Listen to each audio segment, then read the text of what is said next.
Real gunfights are scary, chaotic, crazy happenings, and today we get to see all of that.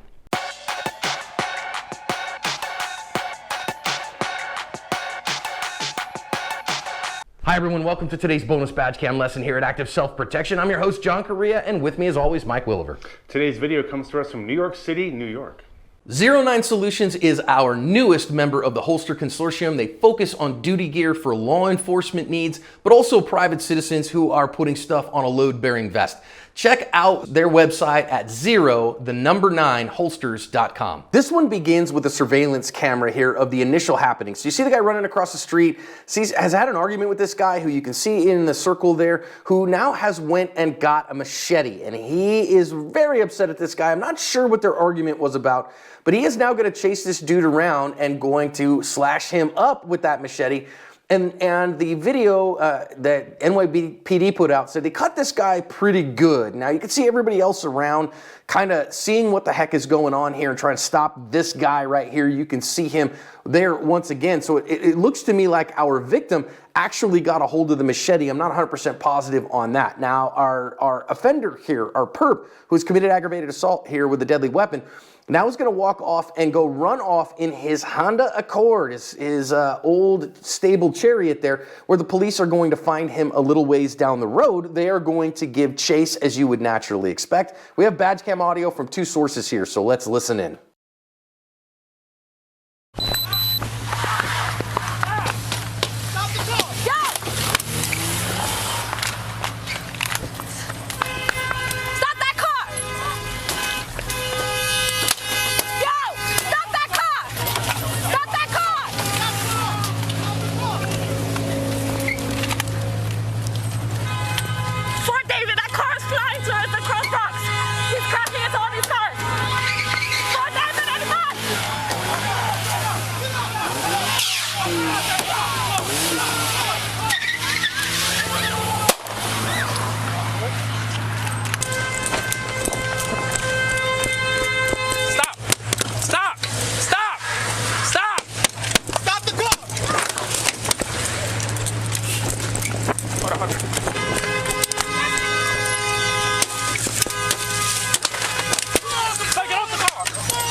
That one gunshot did not harm anyone. He got away, drove off down the road. Police did arrest him later. He is facing a plethora of charges, as they say, and we get to think about some lessons.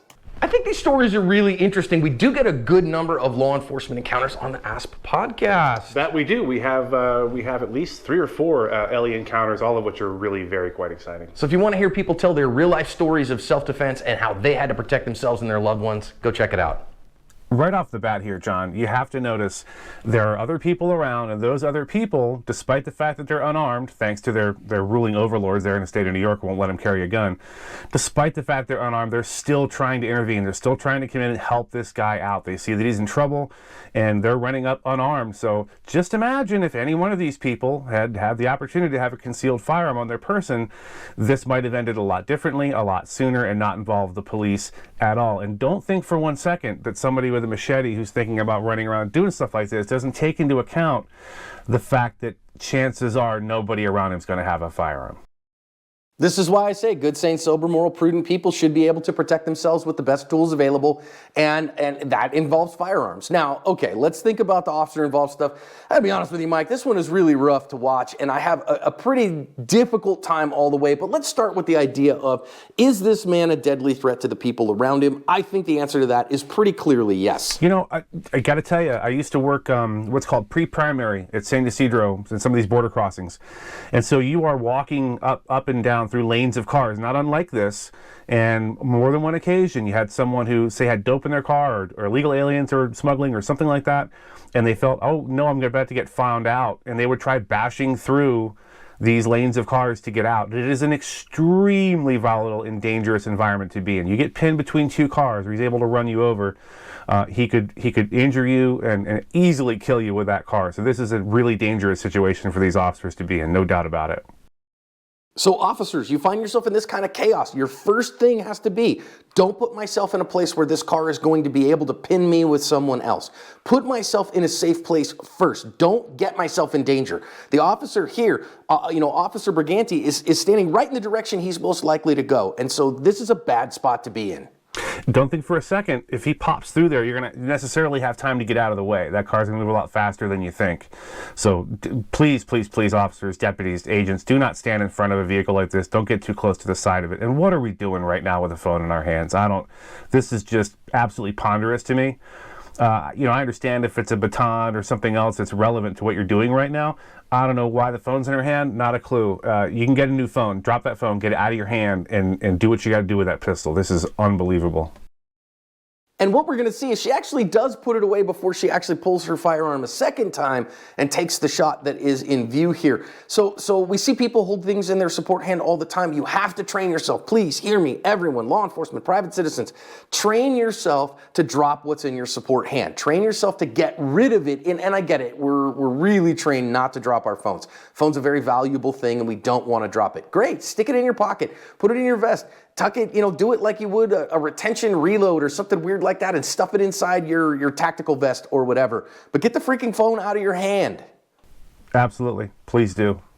All right, so as we're going to continue on here and work through some of this stuff, you're going to see she decides not to shoot there, and I just want to see there is a lot of chaos here. Your backstop is changing so fast, makes the gun very dangerous here and a very limited use item, so be very careful with that.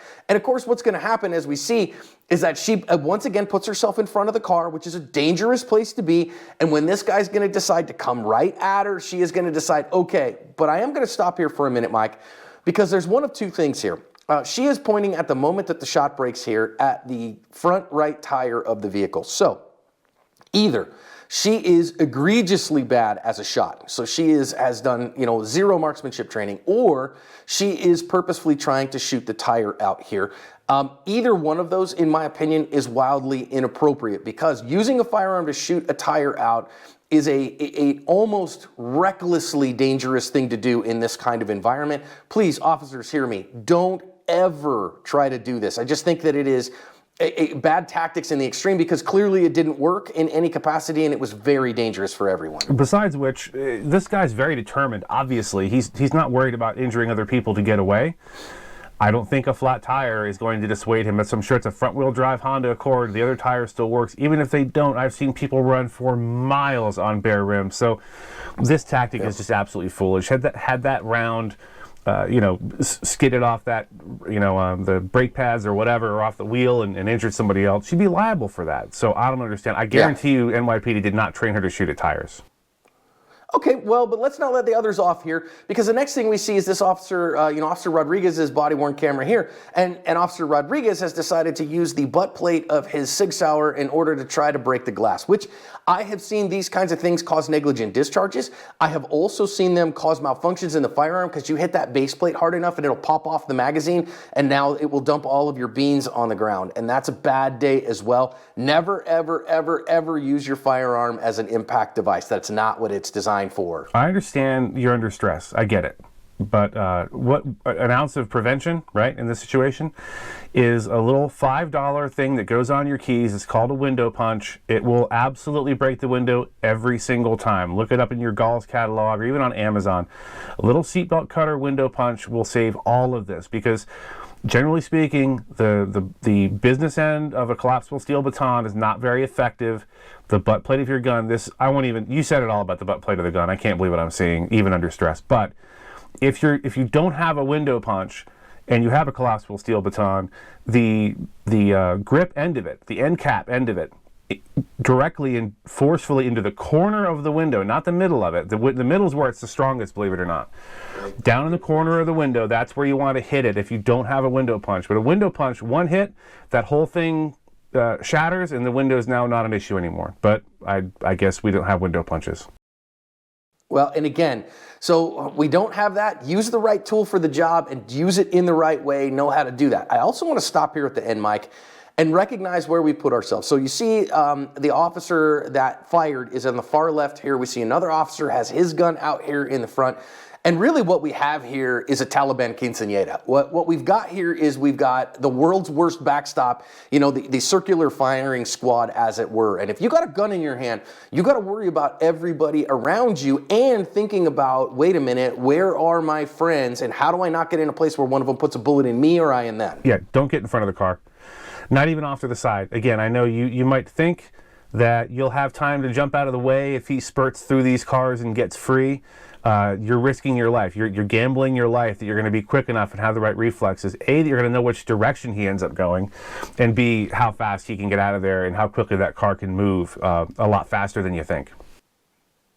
So, and I get it. Some people are going to feel like we're being overly critical on this one, perhaps, Mike. But we've seen plenty of officer-involved incidents with vehicles, and they handled themselves very, very well. But in my opinion, this ain't it, Chief.